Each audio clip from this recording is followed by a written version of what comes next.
Good morning, Ekaro. Buenos dias. I hope all is well with you and your loved ones on this fine day. I'm here and I'm doing a little bit of reflecting on the wisdom of Ogbialara,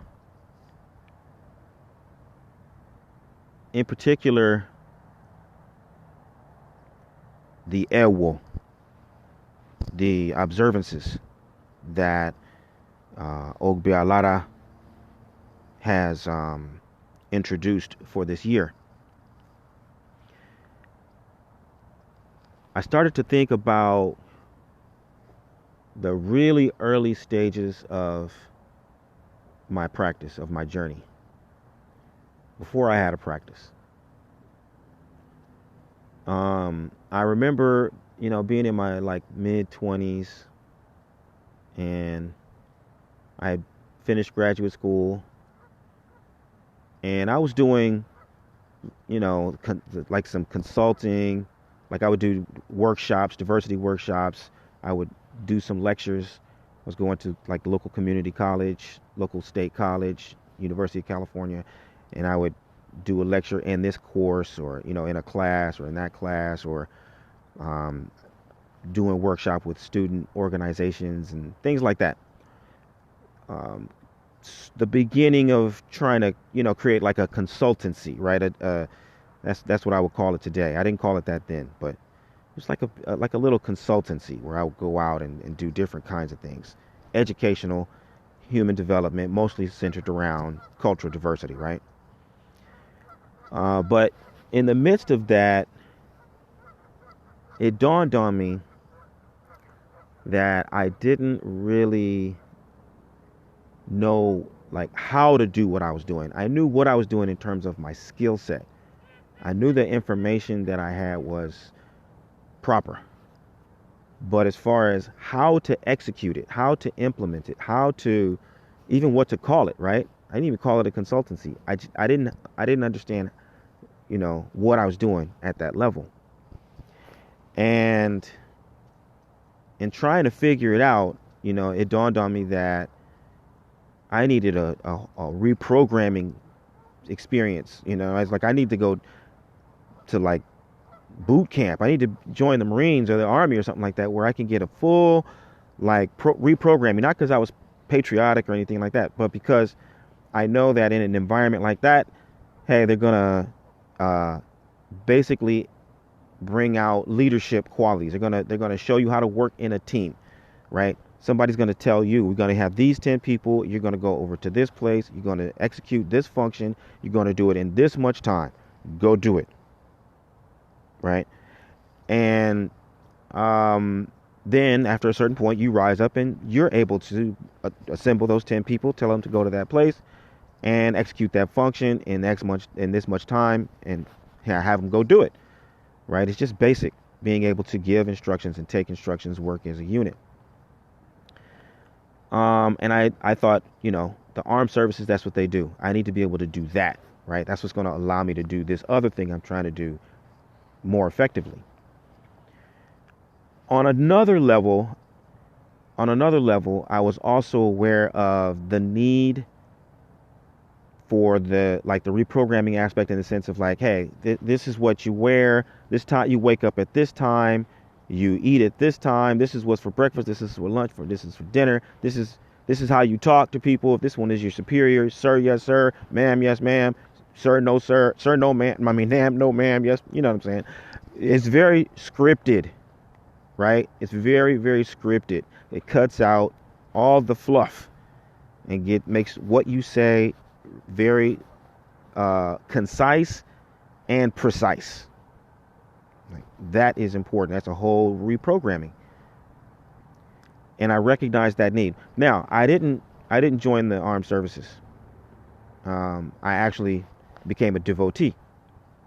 So it's around the same time that I was really formally introduced to Orisha lifestyle, and I became a practitioner, or I became a devotee. I didn't have a practice, but I was a devotee, and it was coincidentally a very similar kind of an experience, right? Wherein There is age and there is seniority. There is rank, and it is adhered to with very strict discipline. That cuts across all traditions: Haiti, Cuba, Nigeria, etc.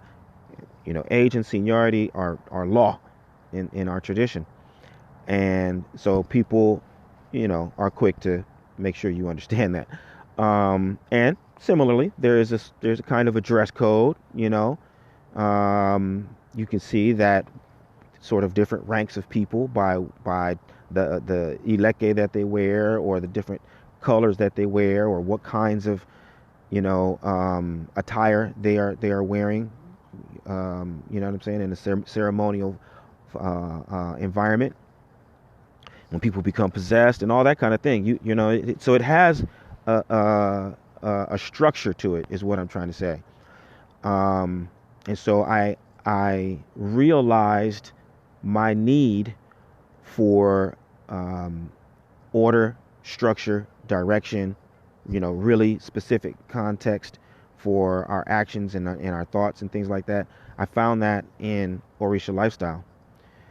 And when I look at this, season of the year, where we are right now with the Odun Ifa just passing, Ogbe Alara coming up, this is like the sunrise. This is the beginning of a day, and that Odu is forecasting.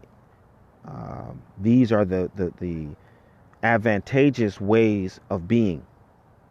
And it really takes me all the way back to that beginning, and when I was really acutely aware of the need to have direction and have things very explicitly laid out, so that I could streamline my process, and I could take my skills and my knowledge and my interests and my passions, and I could actually point them in a direction to create meaningful outcomes.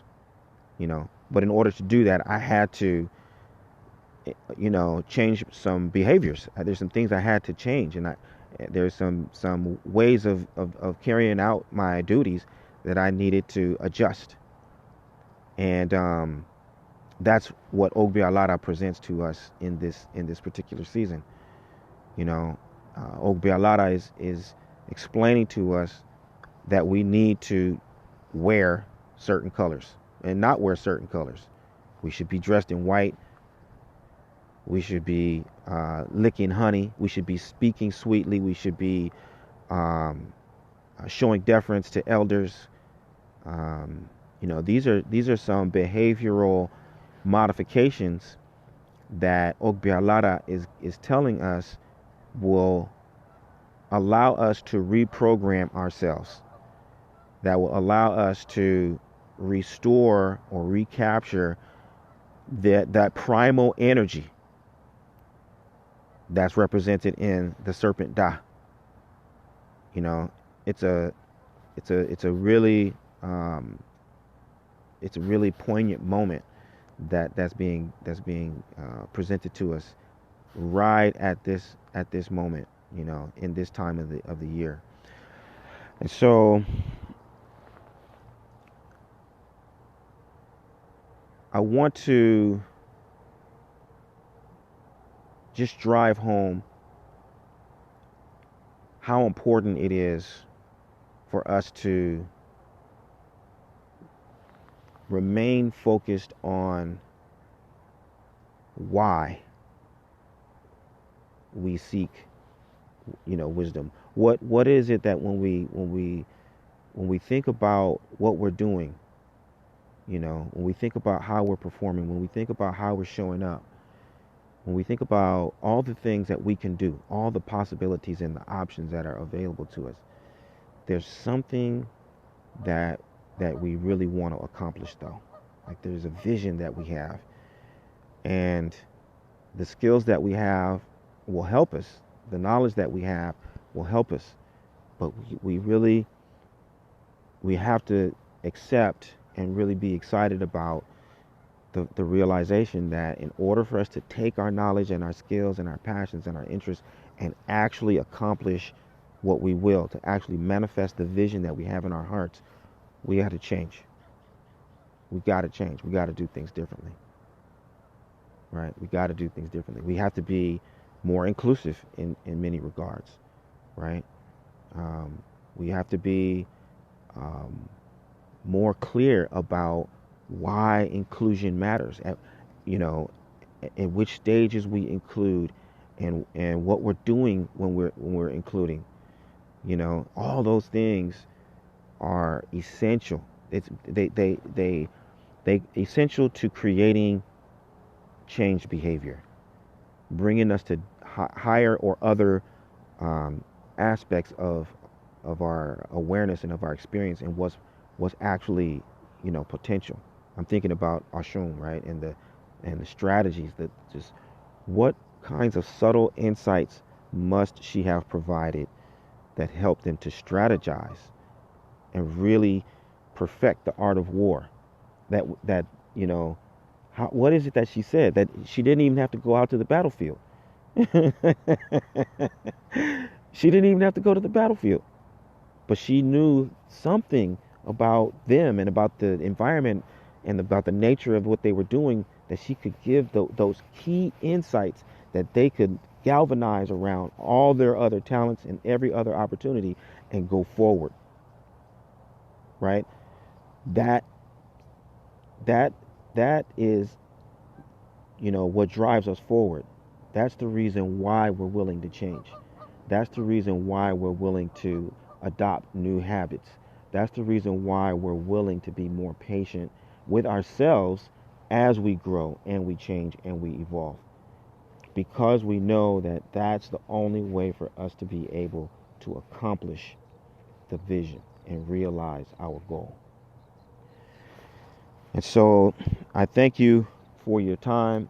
Uh, and I pray that the wisdom of Ogbealara will continue to resonate with you on every level of consciousness and drive you and compel you and inspire you to be the best version that you can possibly be of yourself, so that by this time next year you will be able to stand and rejoice and celebrate how magnificent Ogbealara has been to you. Ashe. Odabo.